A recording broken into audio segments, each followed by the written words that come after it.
او میرے نوجوان ساتھیوں، اپنے کانوں میں ایئر بڈس اور ایئر فون لگا کر کے گانے سننے والے میرے نوجوان ساتھیوں، بائک کے اوپر گانا سن کے جا رہے ہو، کار میں بیٹھ کر کے تم گانے سن رہے ہو، تقریر ہو رہی ہے کہیں سائٹ میں بیٹھ کر کے تم گانے سن رہے ہو، کبھی فیس بک کی ریلز پر تم گانے دیکھ رہے ہو، کبھی انسٹاگرام پر تم میوزک سن رہے ہو، کبھی تم واٹس ایپ اور فیس بک کے اوپر گانے سن رہے ہو۔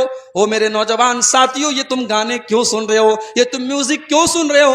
اگر تم یہ کہتے ہو یہ گانے سن کر کے ہمارے دلوں کو سکون ملتا ہے، تو میرے بھائی تم اپنے دل کے بارے میں یہ سمجھ جاؤ، تمہارا دل مردہ ہو چکا ہے۔ جس دل کو گانا سن کر کے سکون ملتا ہو، جس دل کو میوزک کے ذریعے سکون ملتا ہو، اس دل کی جنازے کی نماز پڑھ لو، وہ دل مر چکا ہے، وہ دل مردہ ہو چکا ہے۔ اس لیے کہ قرآن کیا کہتا ہے؟ الا بذکر اللہ تطمئن القلوب۔ او لوگوں، جو دل ہوتا ہے وہ دل اللہ کے ذکر سے سکون پاتا ہے، دلوں کو اللہ کے ذکر سے سکون ملتا ہے۔ اگر آپ کا دل زندہ ہوتا تو قرآن کی تلاوت سے اس کو سکون ملتا، آپ کا دل اگر زندہ ہوتا تو اللہ کے ذکر سے اس کو سکون ملتا۔ اگر میوزک اور گانے بجانے سے اور گندی تصویروں سے آپ کے دل کو سکون مل رہا ہے، اس کا مطلب کہ آپ کا دل مردہ ہو چکا ہے۔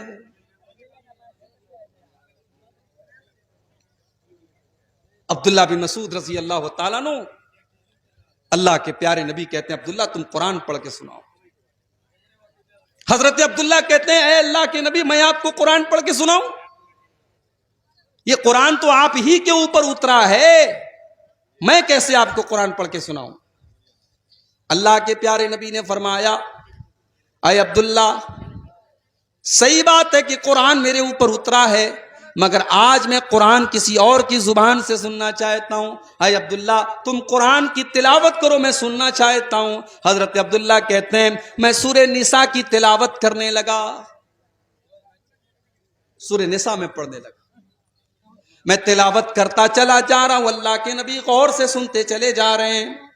جب میں سورہ نساء کی تلاوت کرتے کرتے جب میں اس کی اس آیت کے اوپر پہنچا، فَكَيْفَ إِذَا جِئْنَا مِنْ كُلِّ أُمَّةٍ بِشَهِيدٍ وَجِئْنَا بِكَ عَلَىٰ هَٰؤُلَاءِ شَهِيدًا۔ اے نبی آپ کا کیا حال ہوگا جب ہم ہر امت میں سے ایک گواہ کو لائیں گے، اور اے نبی کل قیامت کے دن ہم آپ کو آپ کی امت کے اوپر گواہ بنا کر کے لائیں گے۔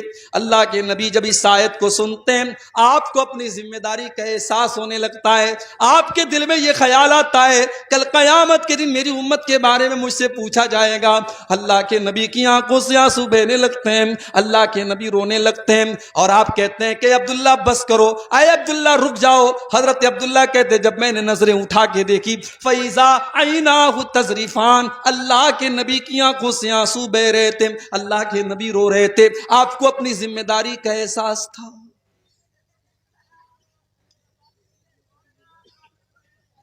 ہمارے نبی کو تو اپنی ذمہ داری کا احساس تھا، ہمیں اور آپ کو کب اپنی ذمہ داری کا احساس ہوگا میرے بھائی؟ بڑا دعویٰ ہے ہمیں نبی سے محبت کا، شاید پورنیہ کے اندر بھی 12 ربیع الاول کو جلوس نکلا ہوگا، شاید ارریہ کے اندر بھی کوئی جلوس نکلا ہوگا۔ ایک سال میں 12 ربیع الاول کے موقع پر مالدہ میں تھا، بڑا پورا کلیا چک اور پورا مالدہ کی سڑکیں بھری ہوئی تھی رسول کے عاشقوں سے، رسول کے چاہنے والوں سے۔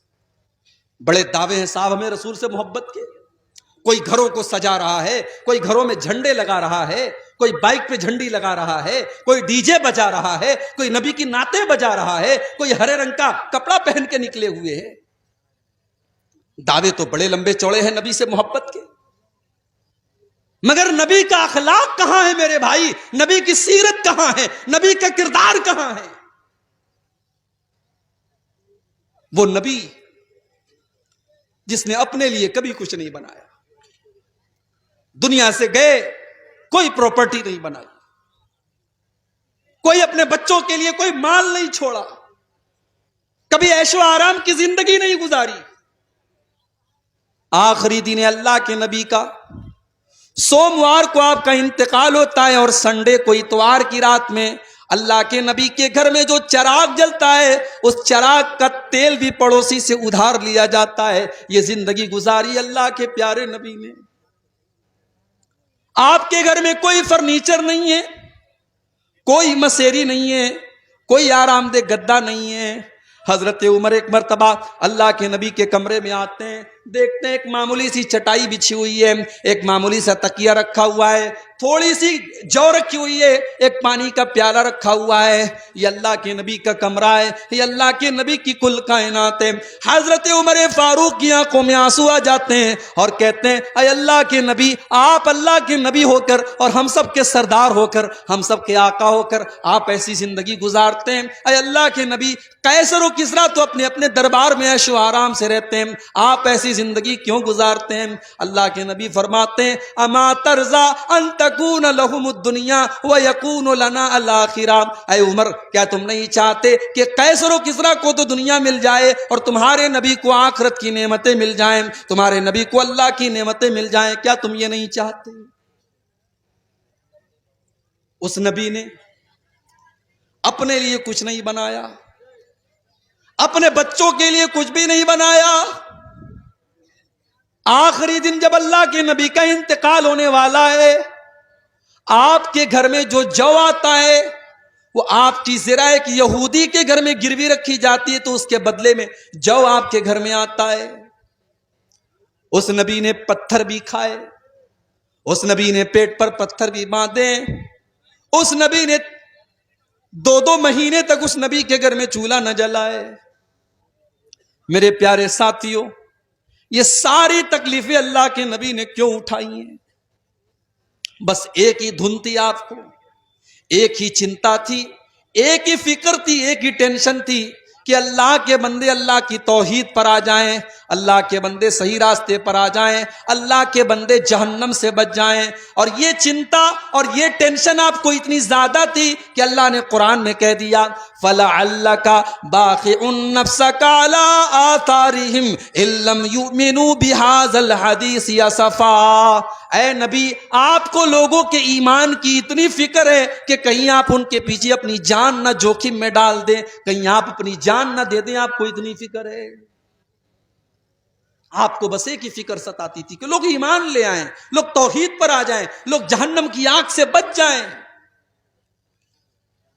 آپ نے طائف کے اندر پتھر بھی کھائے، آپ نماز پڑھ رہے ہیں اور عقبہ ابن ابی معیط آتا ہے اور آپ کے گلے میں چادر ڈال کر کے آپ کا گلا دبانے کی کوشش کرتا ہے۔ حضرت ابوبکر صدیق آتے ہیں اور آ کر کے اللہ کے نبی کو بچاتے ہیں اور کہتے ہیں اتقتلون رجلا ان یقول ربی اللہ، تم ایک انسان کو صرف اس لیے قتل کرنا چاہتے ہو کہ وہ اللہ کو اپنا رب کہتا ہے، وہ ایک اللہ کو اپنا رب کہتا ہے، تم اس لیے اس کو قتل کر دینا چاہتے ہو۔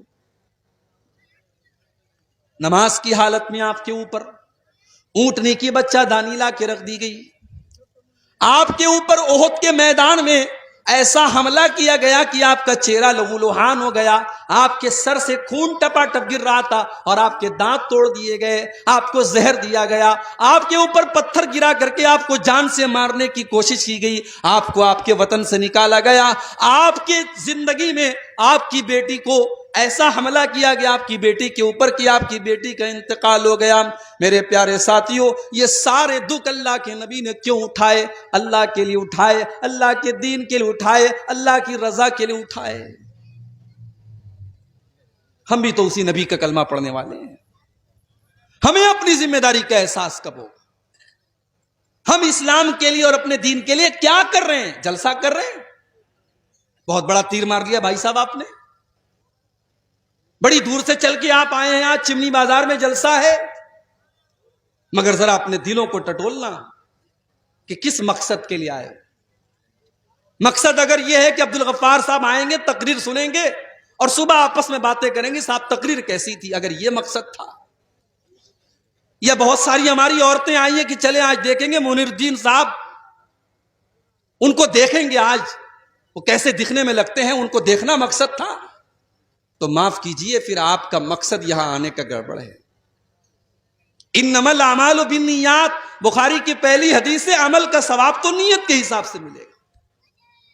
اگر نیت یہ ہے کہ جلسے میں جائیں گے 10 باتیں سنیں گے، چلو 10 پر نہیں 10 میں سے 2 بات پر عمل کر لیں گے، اپنی اصلاح کر لیں گے، اپنی کمیوں کو دور کریں گے. اگر یہ مقصد لے کر کے آئے تھے اور مدرسہ قمر العلوم کا تعاون کریں گے، اگر یہ مقصد لے کر کے آئے تھے تب تو ٹھیک ہے. اور اگر تفریح کرنا تھا، انٹرٹینمنٹ کرنا تھا، تو انٹرٹینمنٹ کرنے کے لیے تقریر میں آنا ضروری نہیں ہے. کوئی فلم دیکھ لو، کوئی ناچ گانا دیکھ لو، کوئی اور بےہودہ کام کر لو، اس میں انٹرٹینمنٹ ہو جائے گا. دین کو انٹرٹینمنٹ مت بناؤ میرے بھائی. یہ قرآن و حدیث کی مجلس ہے، یہ دین کی مجلس ہے، یہ پروگرام دین کا پروگرام ہے. اس کو منورنجن کا سادھن مت بناؤ، اس کو انٹرٹینمنٹ کا ذریعہ مت بناؤ. یہاں آئے ہو تو قرآن و حدیث کی باتوں کو سنو اور اپنی اصلاح کرو. ہمارے نبی کی آنکھوں میں آنسو آ گئے. آج ہمیں ایسی تقریریں اچھی لگتی ہیں جس میں ہمیں سامنے والا ہنسا دے. ایک بات بولوں، ہنسنے کا نہیں رونے کا مقام ہے. یہ جو ہم لوگ ہنستے ہیں نا، ہنسنا منع نہیں ہے شریعت میں، مگر جو لوگ ہمیشہ ہنستے رہتے ہیں، موبائل پر دیکھو تو جوک لگا کے سنتے ہیں، کامیڈی والے پروگرام سنتے ہیں، کہتے ہیں صاحب میں ہنستا رہتا ہوں. ایک حدیث آپ کو سنانے جا رہا ہوں، بڑے غور سے سنیے گا. زیادہ ہنسنے سے بھی دل مردہ ہو جاتا ہے. ترمذی کی روایت ہے، اللہ کے پیارے نبی فرماتے ہیں میں 5 باتیں بیان کرنے جا رہا ہوں، ان 5 باتوں کو کون سیکھے گا؟ من یاخذ عنی ہؤلاء الکلمات، میں 5 باتیں بیان کرنے جا رہا ہوں، ان 5 باتوں کو کون سیکھے گا؟ حضرت ابو ہریرہ، اللہ کے نبی کے وہ صحابی جنہوں نے اپنی زندگی کو وقف کر دیا تھا دین سیکھنے کے لیے، قرآن و حدیث سیکھنے کے لیے. ابو ہریرہ کہتے ہیں اے اللہ کے نبی میں آپ کی باتوں کو یاد کروں گا، اے اللہ کے نبی میں آپ کی باتوں کو یاد کروں گا اور دوسروں تک پہنچاؤں گا. آپ نے فرمایا نوٹ کر لو، میں 5 باتیں بتا رہا ہوں. نمبر 1، اتق المحارم تکن اغنی الناس. اتق المحارم، تم حرام سے بچنے والے بن جاؤ، تم حرام سے بچنے والے بن جاؤ، تم سب سے بڑے متقی بن جاؤ گے. متقی بننا ہے تو بہت تہجد پڑھنے کی ضرورت نہیں ہے، متقی بننا ہے تو بہت نفل روزہ رکھنے کی ضرورت نہیں ہے. اتق المحارم، حرام چیزوں سے بچو. تکن ازہد الناس، تو تم سب سے بڑے تکن عابد الناس، تم سب سے بڑے عبادت گزار بن جاؤ گے. عبادت گزار اگر بننا ہے، متقی بننا ہے، پرہیزگار بننا ہے تو حرام چیزوں سے بچنے والے بن جاؤ. حرام کاروبار سے بچو، حرام کمائی سے بچو، حرام زبان سے بچو، حرام چیزوں سے بچو، تم سب سے بڑے عبادت گزار بن جاؤ گے. اس کے بعد اللہ کے نبی کہتے ہیں دوسری چیز، وَرْضَ بِمَا قَسَمَ اللَّهُ لَكَ تَكُنْ أَغْنَى النَّاسِ، اللہ نے تمہاری تقدیر میں جو لکھ دیا ہے اس کے اوپر راضی ہو جاؤ، خوش ہو جاؤ، تم سب سے بڑے مالدار بن جاؤ گے. یہ حسد کیوں ہوتا ہے؟ میری تنخواہ 5,000 تیری 10,000 کیوں ہے؟ میں 50,000 مہینہ کماتا ہوں، تو 1,00,000 کیوں کماتا ہے؟ ارے بھائی وہ 1,00,000 اپنے مقدر سے کما رہا ہے، تم 50,000 اپنے مقدر سے کما رہے ہو.